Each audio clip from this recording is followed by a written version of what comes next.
Good morning आलफी। आज हम chapter start करेंगे अपने पॉलिटिकल का।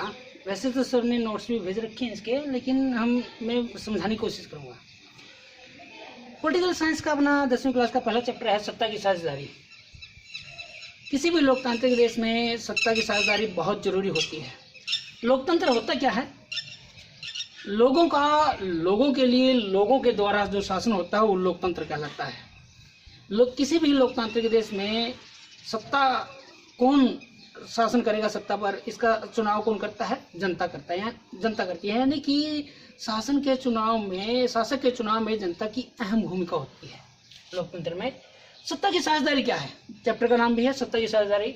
किसी भी शासन प्रणाली को ठीक ढंग से चलाने के लिए अलग अलग सत्रों अथवा समूहों में सत्ता को बांटना ही सत्ता की साझेदारी है, ताकि जो शासन व्यवस्था है वो सुचारू रूप से चल सके।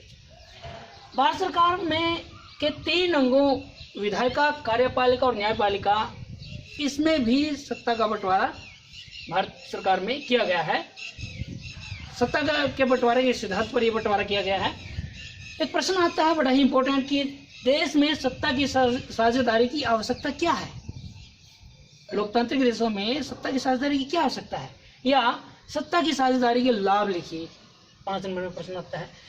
यह प्रश्न आता है कि क्या यह मुमकिन है कि कोई भी देश शक्तियों का अलग अलग समूहों में बंटवारा करके, विभाजन करके अलग अलग सत्रों पे शक्तिशाली बन जाए? क्या ये मुमकिन है? ये भी प्रश्न आता है, बड़ा इंपॉर्टेंट प्रश्न है और पूछा जाता है।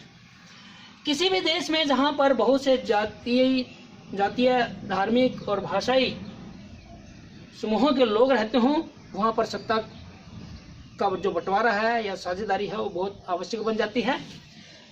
यह न केवल देश के इन सभी समूहों में, चाहे वो भाषीय समूह है, जातीय समूह है, धार्मिक समूह है, या धार्मिक, भाषाई, जातीय कोई भी समूह हो, न केवल इन समूहों का प्रतिनिधित्व देता है सत्ता का बंटवारा, बल्कि देश में जो राजनीतिक स्थिरता है उसको भी बनाए रखने में, कायम रखने में महत्वपूर्ण भूमिका निभाता है। भारत जैसे देश में, क्योंकि भारत जो है विविधताओं वाला देश है, विभिन्न जातियों के विभिन्न जातियों के धर्मों के, भाषीय समूहों के लोग यहाँ पर रहते हैं, विभिन्न जातियों के लोग रहते हैं, तो भारत जैसे देश के लिए, लोकतांत्रिक देश के लिए बहुत ही आवश्यक बन जाता है कि वहाँ पर सत्ता की साझेदारी की जाए, सत्ता का विभाजन किया जाए। क्योंकि प्रत्येक समूह की, प्रत्येक जातीय समूह की, प्रत्येक भाषाई समूह की, प्रत्येक धार्मिक समूह की क्या बन जाती हैं? 2 बार लिखा हुआ है। प्रत्येक समूह की अपनी अपनी इच्छाएं होती हैं, और उनमें से अगर किसी एक समूह की इच्छाओं को आगे लाया जाए या दूसरे की अवहेलना की जाए तो उनमें क्या हो जाता है? तनाव उत्पन्न हो जाता है, प्रतिकूल भावनाएं आ जाती हैं।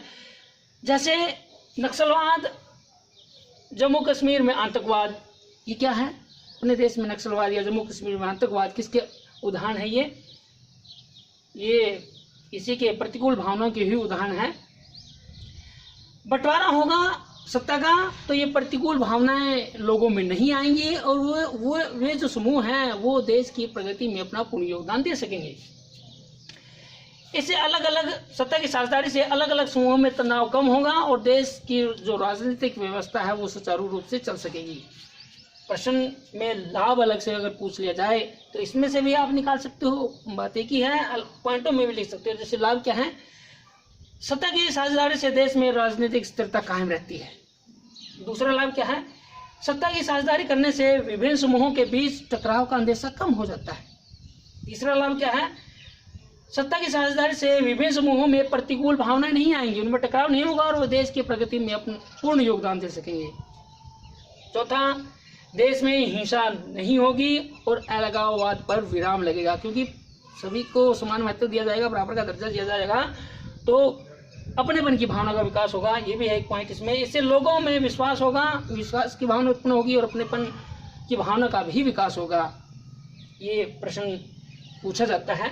एक प्रश्न ये भी आता है कि बेल्जियम में सत्ता की साझेदारी, यूरोपीय देश है बेल्जियम में सत्ता की साझेदारी की व्याख्या कीजिए, या वहाँ का जो मॉडल है सत्ता की साझेदारी का उसके बारे में विस्तार से बताइए।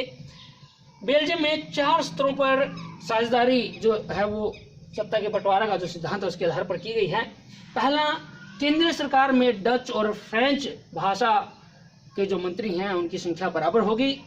दूसरा, केंद्र सरकार की अनेक शक्तियों को वेलोनिया और फेलेमिस, ये जो दोनों ही प्रांतीय सरकारें हैं, इसमें बांट रखा है केंद्रीय सरकार की शक्तियों को।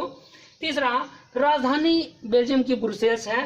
ब्रुसेल्स में एक अलग सरकार का निर्माण किया गया है, जिसमें दोनों भाषीय समूहों की हिस्सेदारी है वो बराबर होगी, समान होगी। चौथा, एक वहाँ पर इनके अलग केंद्र और राज्य सरकारों से अलग वहाँ पर एक और सरकार का गठन किया गया है, सामुदायिक सरकार की स्थापना वहाँ पर की गई है, जो एक भाषाई समूह या समुदाय से संबंधित लोगों द्वारा चुनी जाती है। इसके पास भाषाई, शैक्षणिक, सांस्कृतिक आदि मुद्दों से संबंधित जो अधिकार हैं वो होते हैं। इन पर निर्णय लेने का ये सामुदायिक सरकार है वो कार्य करती है। 4-5 ये प्रश्न थे इम्पोर्टेंट, इनके बारे में हमने पढ़ा, आगे हम कल करेंगे, इनको बड़े ध्यान से कर लेना। ये बड़ा इंपॉर्टेंट प्रश्न है, क्या यह मुमकिन है कि सत्ता की साझेदारी करके कोई देश शक्तिशाली बन जाए? बड़ा इंपॉर्टेंट है। या लाभ आ जाता है सत्ता की साझेदारी के, क्या लाभ हैं? बेल्जियम की में सत्ता की साझेदारी कैसे कर रखी है, ये भी प्रश्न बड़ा इंपॉर्टेंट है, अक्सर पूछा जाता है। आज हम इतना ही करेंगे। थैंक यू, बात करेंगे। Thank you.